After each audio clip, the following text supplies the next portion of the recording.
Assalamualaikum warahmatullahi wabarakatuh. Saya Anisatur Rohmah, calon guru penggerak angkatan 8 dari Kabupaten Kuningan. Video ini berisi tugas pada modul 2.1 memenuhi kebutuhan belajar murid melalui pembelajaran berdiferensiasi yang dimulai dari diri. Tujuan pembelajaran khusus dari modul 2.1. Calon guru penggerak dapat berbagi pengalaman pribadi tentang bagaimana tindakan gurunya di masa lalu membantu dirinya untuk belajar dengan lebih baik sehingga dapat mencapai tujuan pembelajaran yang diharapkan. Bagaimana seorang guru dapat mengelola kelas dan memenuhi kebutuhan belajar murid-muridnya yang berbeda-beda. Menurut Ki Hajar Dewantara bahwa anak-anak hidup dan tumbuh sesuai dengan kodratnya sendiri. Kita sebagai pendidik hanya dapat merawat dan menuntun tumbuh kembangnya sesuai dengan kodrat tersebut. Maka dari itu, untuk memenuhi kebutuhan belajar murid-murid yang memiliki keunikan masing-masing, seorang guru harus dapat memastikan bahwa setiap murid harus mendapatkan kesempatan yang sama untuk belajar dengan cara yang terbaik yang sesuai dengan keunikannya masing-masing. Praktik pembelajaran berdiferensiasi tidak hanya dapat memaksimalkan potensi murid, namun juga dapat memberikan kesempatan kepada mereka yang mempelajari berbagai nilai-nilai kehidupan yang penting. Nilai-nilai tentang indahnya perbedaan, saling menghargai, menggali kekuatan diri dengan kesempatan yang sama.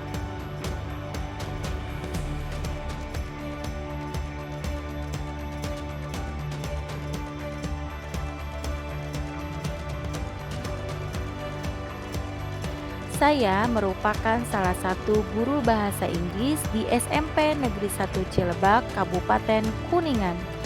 Dalam kelas yang saya ampu, tentu terdapat berbagai macam karakter siswa yang sangat beragam. Murid-murid ini mempunyai berbagai minat dan bakat yang berbeda pula.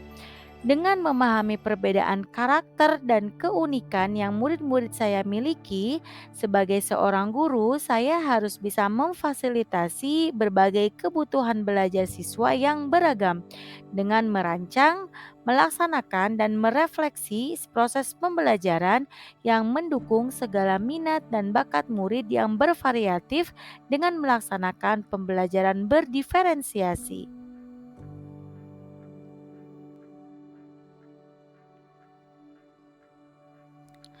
Hal pertama yang saya lakukan adalah dengan melaksanakan asesmen diagnostik untuk menggali kemampuan, minat bakat siswa, kebutuhan siswa, dan menggali karakter yang siswa miliki.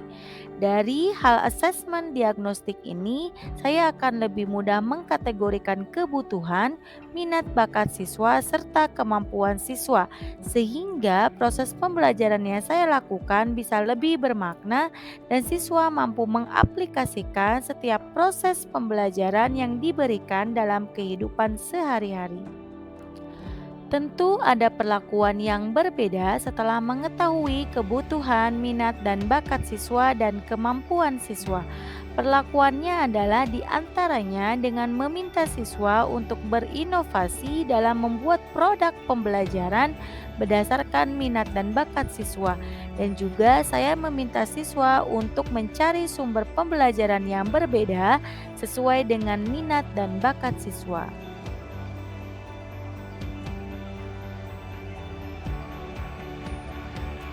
Dari keberagaman siswa yang saya miliki, tentu akan menghadapi beberapa tantangan. Salah satunya adalah saya harus terus belajar untuk terus berinovasi dalam merancang, melaksanakan, dan merefleksi setiap pembelajaran yang bisa mengcover setiap kebutuhan, minat, dan bakat siswa.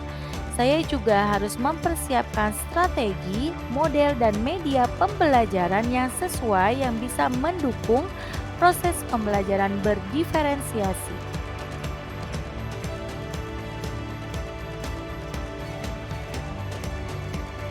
Untuk mengakomodasi tantangan terkait keberagaman tersebut, maka saya harus merancang asesmen diagnostik di awal pembelajaran sebagai acuan dari kebutuhan, minat, dan bakat siswa. Setelah itu, saya juga harus secara matang merancang pembelajaran yang bisa mengcover seluruh keberagaman karakter, minat, dan bakat siswa serta kebutuhan siswa.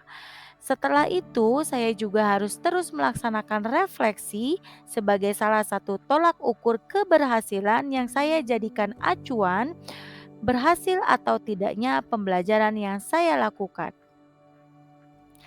Terima kasih sudah menyimak video ini. Semoga bisa menginspirasi Bapak dan Ibu guru hebat.